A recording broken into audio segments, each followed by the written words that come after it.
Imaginem este cenário. Estamos na primavera de 1849. Um rei europeu, a fugir de uma derrota militar brutal que esmagou completamente os seus sonhos políticos, entra na cidade do Porto. E não entra com grande estilo, diga-se de passagem. Exato, não chega numa carruagem dourada, nem nada que se pareça. Chega montado num garrano. Um garrano? Sim, um daqueles cavalos pequeninos e rústicos da região, completamente exausto. E à espera dele está um presidente de Câmara aterrorizado, a suar por todos os poros. Pois, e com um medo terrível de falar. Um pânico gigante de falar com a realeza.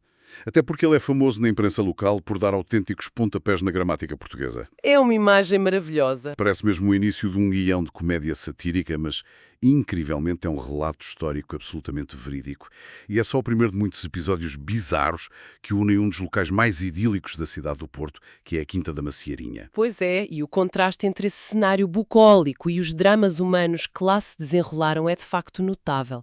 Quem passeia hoje pelos jardins do Palácio de Cristal e olha para aquela casa, com aquela vista panorâmica brutal para o Rio Douro, vê apenas um postal romântico. Uma estrutura super pacata. Exatamente. Mas a documentação histórica que trouxemos hoje mostra-nos um edifício que funcionou como um verdadeiro ímã para exilados políticos, para pioneiros da medicina e, muito recentemente, para uma controvérsia urbanística implacável. Sem dúvida. Hoje temos aqui à nossa frente uma pilha gigante de documentos, registros camarários, recortes de imprensa antiga sobre este espaço. É muita papelada. É verdade. E a missão desta nossa imersão é tentar perceber como é que as paredes de uma única propriedade conseguem absorver tantas camadas de história e de conflito. E para percebermos a crise de identidade moderna desta casa, temos de olhar primeiro para a sua origem. Claro. Porque os papéis mostram que esta propriedade andou literalmente a saltar de mãos e de nomes durante séculos, tipo como se nunca soubesse muito bem o que queria ser. Sim, e a evolução territorial do Porto ajuda a explicar imenso isso. Em meados do século XVIII, quando a casa principal foi concebida como uma habitação de recreio, o conceito de propriedade na cidade era muito diferente do de hoje. Diferente como? Ora bem, originalmente toda aquela área verde imensa pertencia a uma vastidão chamada Quinta do Castanheiro. Temos aqui registros de uma obra de 1788, do padre Agostinho Rebelo da Costa, que descreve que essa quinta ia, e repara bem nisto, de Vilar até Massarelos. Uau! Espera de Vilar até Massarelos. Exato. Estamos a falar de uma escala impensável para os dias de hoje no meio da cidade. No final do século XVII, estas terras pertenciam ao cônego João Belens e depois passaram para a sua sobrinha, a Clara Josefa Maria Eldas. Que estava casada com um juiz, certo? Sim, casada com o juiz da Alfândega, o Pedro Pacheco Pereira, e é precisamente aí que a grande propriedade começa a sofrer aquele destino muito clássico do imobiliário, que é o retalhamento. A velha história de dividir o terreno para a família toda. Pois, a fragmentação massiva. E em 1724 surge finalmente o nome Quinta da Macieira. E o que é giro aqui é que os registros de arrendamento que se seguem mudam completamente o perfil de quem habitava o espaço. Sem dúvida. Porque entre 1762 e 1814, sob a posse de um senhor chamado Manuel de Sousa Carvalho, a quinta não é habitada por nobres locais portugueses, é sim alugada a súbditos britânicos. Pois é. Aparece aqui um Diogo Wood, em 1780, e um Carlos Page, em 1783. E eu leio isto e fico a pensar, será que a zona ribeirinha do Porto já funcionava como um destino de luxo para expatriados no século XVIII, tipo um alojamento local para britânicos ricos? É uma ótima analogia, mas a resposta está mais na geografia e no motor económico da cidade. Os comerciantes britânicos não alugavam estas quintas nas encostas do Douro apenas para passear nos jardins ou respirar ar puro. Havia ali um interesse escondido. Havia um fator altamente estratégico. O negócio do vinho do Porto estava em franca expansão e estas propriedades elevadas funcionavam como pontos de vigia absolutamente perfeitos. Claro, a vista para o rio. Exatamente. Ofereciam uma vista desimpedida sobre o Douro, permitindo monitorizar a entrada e saída dos barcos rabelos e dos navios mercantes.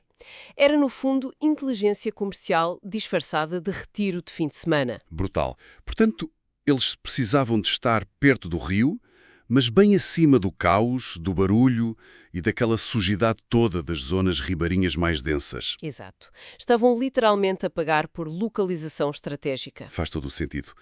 Mas depois, a história dá outra volta. E o tal Manuel de Sousa Carvalho decide doar a propriedade a uma instituição religiosa, a Confraria do Santíssimo Sacramento de Santo Ildefonso. E é aí que a casa sofre logo um rebranding automático. Depois passa a chamar-se Quinta do Sacramento. Só bastante mais tarde, já no século XX, e depois de absorver uns terrenos a sul, é que ganha o nome definitivo de Quinta da Macieirinha. Mas antes de chegarmos ao século XX, os documentos mostram que a propriedade foi comprada em 1838 por António Ferreira Pinto Basto. Exato, a família Pinto Basto. E é precisamente sobre o teto desta família que a história da casa colide com aquele nosso tal reino garrano. O rei Carlos Alberto da Sardenha. O episódio da chegada dele ao Porto em 1849 é fabuloso porque ilustra na perfeição a queda abrupta de uma figura gigante de poder. Sim, é uma queda monumental. Ele andava a tentar liderar o processo de unificação de Itália. Era uma figura importantíssima. Mas as tropas austríacas impõem-lhe uma derrota militar esmagadora na Batalha de Novara. Uma derrota tão, mas tão pesada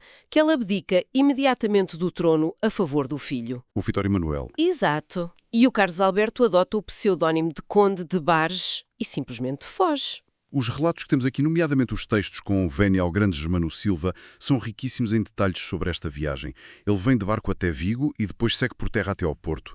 E chega no dia 19 de abril à zona do Carvalhido. Completamente destruído. Física e psicologicamente de rastos. Mas o mais engraçado é que a máquina do Estado português está toda ali montada à espera dele, pronta para o receber com pompa e circunstância. Comitiva oficial e tudo. Pois tens o bispo, o governador civil e o tal presidente da Câmara, todos perfilados. E a figura do presidente da Câmara traz uma dimensão quase tragicómica a este momento histórico, que era super denso. O Barão da Alpendurada, a imprensa satírica da época, não o largava. Os jornais gozavam abertamente com o facto de ele dar maus tratos à gramática. Os famosos pontapés na gramática.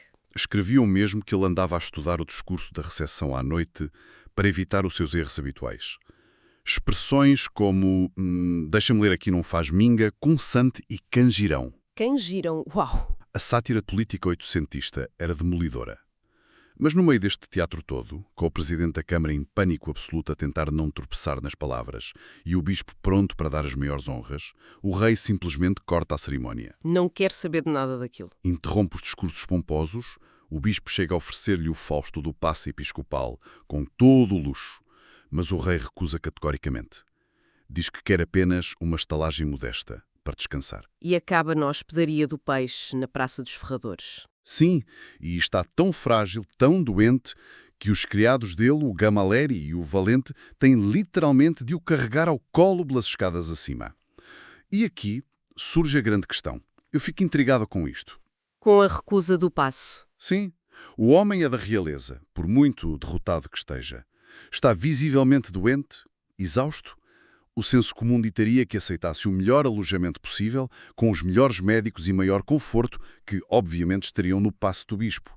Porquê que ele escolhe o anonimato de uma hospedaria banal? É uma excelente questão. Eu estou convencida de que a resposta está na psicologia da derrota. Porque aceitar o passo episcopal significava essencialmente aceitar as honras de Estado. E ele não queria isso. Claro que não. Para o Carlos Alberto, as honras de Estado eram o lembrete mais brutal da falha dele. Ele tinha acabado de perder o seu reino, o exército dele, a causa política de uma vida. Não nos podemos esquecer de que ele viajava com um nome falso. O tal Conde de Barce. Exato. Aquele homem não procurava apenas um colchão confortável para curar o corpo. Ele precisava desesperadamente de desaparecer, aceitar a hospitalidade oficial da Igreja ou do Estado e obrigá-lo a manter a postura de um monarca. A participar em protocolos, jantares. A manter uma fachada de dignidade que ele sentia ter perdido totalmente em Novara. Portanto, a escolha da hospedaria do Peixe é, na verdade, a manifestação arquitetónica do seu estado psicológico. O desejo profundo de ser ninguém. Uma fuga ao próprio reflexo no espelho. Fascinante. E ele acaba então por mudar-se para a tranquilidade da casa da Quinta da Macieirinha a 14 de maio. E é lá que o corpo cede finalmente. Ele morre a 28 de julho de 1849. Sim, e o corpo regressa à Itália mais tarde. Mas a meia-irmã dele, a Frederica Augusta, manda construir uma capela em sua memória, nos jardins. Isso em 1854, certo? Exatamente. E a casa fica eternamente marcada como o leito de morte de um rei europeu exilado. Contudo, os registros dão-nos outro nome, já de outro século, cuja morte na mesma casa nos oferece uma perspectiva completamente distinta desta quinta. Verdade. Damos um salto para a morte do Dr. Roberto Frias. E a presença deste homem na casa introduz uma dimensão científica e sociológica incrível na história do edifício. É uma biografia absolutamente extraordinária. Os papéis indicam que ele faleceu lá no dia 18 de abril de 1918 e o percurso de vida dele é, de uma tenacidade impressionante. Ele não nasceu no conforto da aristocracia europeia. Longe disso. Nasceu em 1853 em Erpurá, em Nova Goa, na Índia. E a rota inicial dele até era a religião. Ele estudou teologia, viajou para Coimbra para ser ordenado padre. Mas a meio do caminho desiste do sacerdócio. Exato. Desiste, muda-se para o Porto e decide estudar medicina. E temos de pensar que, numa época em que o ensino superior era um privilégio quase exclusivo das elites riquíssimas, ele não tinha posses. Os registros mostram que ele se autofinanciou. Dando aulas privadas, não foi? Sim, a dar aulas para pagar as próprias propinas de medicina. E não só se forma, como vai subindo a pulso e torna-se diretor da Faculdade de Medicina do Porto. O percurso de um imigrante indiano que escala a hierarquia académica europeia do século XIX e início do século XX por puro mérito até atingir o topo da instituição médica da cidade é notável. Mas a causa da morte dele, em 1918, adiciona uma camada trágica e super irónica a esta história toda. Ele morre vítima da epidemia de tifo exantemático. E há um documento nos arquivos camarários, datado de 1912, que liga de forma brilhante a profissão dele à própria estrutura da casa. A famosa licença número 1065. Essa mesma. O Dr. Roberto Frias pediu autorização à Câmara Municipal para realizar obras na Quinta da Macieira, com um objetivo muito específico. Ele queria largar as janelas. E esse detalhe arquitetónico não é de todo uma mera questão de estética burguesa, para ter mais luzinha na sala. Não, nada disso. Porque o tifo exantemático não é como uma gripe comum que paira no ar. É uma doença infecciosa grave, transmitida por piolhos e pulgas, e prolifera de forma avassaladora em ambientes superlotados, escuros e com falta de higiene. Pois, e na altura não havia cá as curas mágicas de hoje. Exato. Antes dos antibióticos modernos, a principal arma da medicina preventiva contra surtos epidemiológicos era, essencialmente, a melhoria drástica das condições ambientais, a ventilação cruzada, a exposição à luz solar, a circulação de ar puro pelas divisões. Ou seja, quando ele pede para rasgar as paredes da casa, para fazer janelas maiores, não está apenas a tentar melhorar a vista para o jardim. Nada disso. Ele está a aplicar a vanguarda do conhecimento médico da sua época à sua própria habitação pessoal. O alargamento de janelas era uma intervenção de saúde pública numa escala doméstica. O Dr. Frias estava literalmente a tentar fortificar o seu ambiente contra o tipo de agentes patogénicos que ele combatia todos os dias no hospital.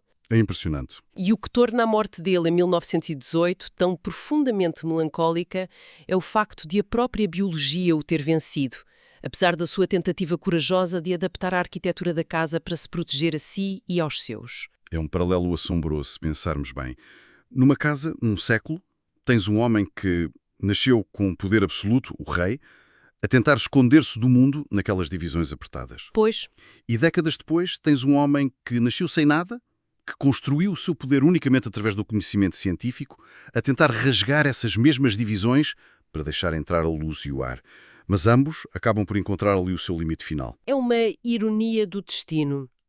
E com um peso histórico e simbólico destes, a Câmara Municipal do Porto acaba por não ignorar o espaço e adquire a propriedade em 1972. Sim. E isso foi um passo que transformou a casa de um domínio totalmente privado num espaço de memória pública, dando origem ao famosíssimo Museu Romântico a partir dos anos 70. que muitos dos que nos ouvem certamente visitaram. O conceito desse museu, segundo as fontes que estivemos a analisar, era criar uma experiência totalmente imersiva. Uma viagem no tempo? Eles recriaram de forma muito minuciosa o interior de uma casa abastada do século XIX. O objetivo principal era mostrar os costumes do romantismo e manter viva a memória de Carlos Alberto, o rei exilado. E estava lá tudo. O recheio burguês denso, as madeiras escuras, os tecidos pesados nas cortinas, a mobília de época.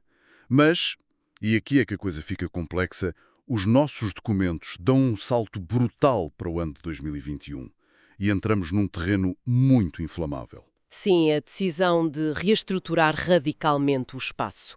Uma decisão tomada sob a presidência da autarquia de Rui Moreira, que acabou por gerar uma grande fratura na opinião pública da cidade. E aqui, como sempre, é importante sublinhar para quem nos está a ouvir que estamos a analisar os relatos destas fontes de forma puramente factual, ok? Sem tomar qualquer posição política de um lado ou do outro. Claro, o nosso papel aqui é olhar para os factos documentados. E os dados dizem-nos que, em 2021, apenas 3 anos após uma empreitada enorme de obras de restauro no edifício, a autarquia decidiu encerrar e desmantelar completamente o modelo do museu. Sem aviso prévio. Exato. O recheio burguês foi inteiramente removido. A comunicação oficial afirmou que o espaço seria vestido de contemporaneidade e a casa foi até rebatizada. Passou a chamar-se Extensão do Romantismo do Museu da Cidade do Porto. E a reação foi fortíssima. As fontes de imprensa e os relatos comunitários da época descrevem esta decisão como, cito, estranha. Apontam que ocorreu sem consulta pública e sublinham mesmo que causou profunda mágoa a muitos portuenses. E eu pergunto-me se temos um conceito moderno de curadoria que, de boa fé, tenta inovar, porque é que desvaziar uma casa histórica para colocar lá uma visão contemporânea é recebido quase como um ato de vandalismo emocional por parte da comunidade local. É uma pergunta fantástica e toca na grande colisão da museologia moderna. A indignação que os jornais relatam não nasce apenas de teimosia cega ou daquela resistência básica à mudança que todos temos. Pois há algo mais profundo. Nasce de um choque frontal entre duas formas muito válidas, mas completamente opostas, de gerir o património. Por um lado, tens a filosofia da cápsula do tempo, que era a base do Museu Romântico original. O museu antigo. Sim. Esta abordagem acredita que a história é melhor compreendida através da empatia tátil e visual. O público quer entrar na sala e ver uma cama e quer imaginar o rei a sofrer nela, quer ver os corredores com a decoração da época em que o Dr. Frias por lá caminhava. É, no fundo, o conforto e a tangibilidade da nostalgia. Quer dizer, as pessoas sentem que estão a caminhar dentro de um livro de história vivo. Precisamente. No entanto, a perspectiva curatorial contemporânea avalia isto de forma muito mais cética. Acham piroso. Não é bem achar piroso. Os curadores modernos argumentam frequentemente que recriar o século XIX com mobília que, na sua esmagadora maioria, foi comprada noutros locais e nunca pertenceu àquela casa específica, é criar um cenário teatral. Um falso histórico, portanto. Exato, um falso histórico. Eles defendem que, ao remover o recheio todo da casa, a verdadeira protagonista do espaço, que é a arquitetura original, o volume imponente das salas, as famosas janelas alargadas do Dr. Frias, pode finalmente respirar. Percebo. Ficou foco no edifício e não na mobília que foi lá posta depois. E num espaço limpo e clínico, o visitante pode ter uma reflexão muito mais conceptual e crítica sobre o que realmente foi o romantismo, em vez de andar apenas a passear por uma espécie de loja de antiguidades encenada. Ou seja, a intenção tibórica é apagar a distração para focar na essência crua do edifício. Sim, mas a teoria esbarra muitas vezes, demasiadas vezes, na relação afetiva que a população já construiu. O que os documentos revelam aqui não é apenas um debate académico sobre curadoria moderna. É, acima de tudo, um problema de gestão de expectativas públicas. Pois o choque foi repentino. Repara, o facto de a casa ter sofrido obras de restauro recentes financiadas pelo erário público e logo a seguir ter sido esvaziada de forma abrupta, sem qualquer fórum ou consulta prévia à comunidade, amplificou a percepção de perda. E a mágoa que as fontes citam. Para o cidadão comum, o património local funciona como uma verdadeira âncora de identidade. Quando removes o ambiente com o qual gerações e gerações cresceram a identificar a casa, sem lhes explicar o processo pedagógico ou pedir opinião, a mensagem que passa cá para fora não é de contemporaneidade, é sim de apagamento de memória. É fascinante ver como a complexidade deste espaço nunca estabilizou de facto. Se olharmos para toda a linha temporal que acabamos de dissecar hoje, vemos um reflexo perfeito das placas tectónicas da própria cidade do Porto. Sem tirar nem pôr. Começámos com uma zona imensa gerida por clérigos que se fragmentou porque o modelo agrário estava a ruir. Depois vimos casas que se ergueram para servir de postos de observação camuflados para os comerciantes de vinho britânicos. A seguir, uma estância de repouso que deu abrigo ao colapso de um sonho real italiano e que mais tarde serviu de laboratório epidemiológico improvisado para um dos médicos mais brilhantes da sua geração, que lutou para abrir janelas para a ciência. Foi uma montanha russa. E hoje é o palco de um braço de ferro super intenso sobre como o século XXI deve, ou não, expor o seu próprio passado. E o que permanece constante ao longo de todos estes séculos é a capacidade imensa da Quinta da Macirinha de provocar reações absolutamente viscerais a quem a ocupa ou a quem decide os seus destinos de longe. E isso leva-nos a um pensamento final para quem nos ouviu a desembrulhar todos estes documentos hoje. Sabes, passamos a vida a olhar para a arquitetura histórica como algo estático. Achamos que as casas velhas são apenas testemunhas silenciosas do passado. Mas não são. Não são de todo. Mas este conflito recente sobre o museu prova exatamente o oposto.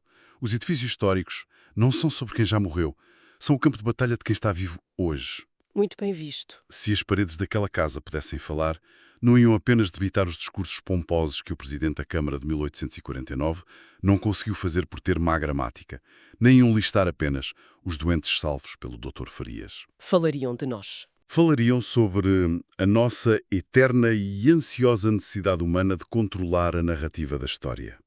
Fica então a reflexão no ar. Daqui a 100 anos, quando os arquivos documentarem as decisões que nós tomamos hoje sobre o nosso património público, o que é que eles vão ler? Vão encontrar o registro de uma inovação curatorial super corajosa que desafiou o falso histórico? Ou vão ler a história de uma geração que higienizou as suas memórias de forma tão extrema que as acabou por apagar por completo? É uma grande pergunta. No fim de contas, parece-me que um espaço nunca pertence a quem o habita, mas sim à forma como a sociedade decide lembrar-se dele ao longo dos tempos. Um grande abraço a quem esteve connosco a cruzar estes papéis e memórias todos. Até à próxima exploração.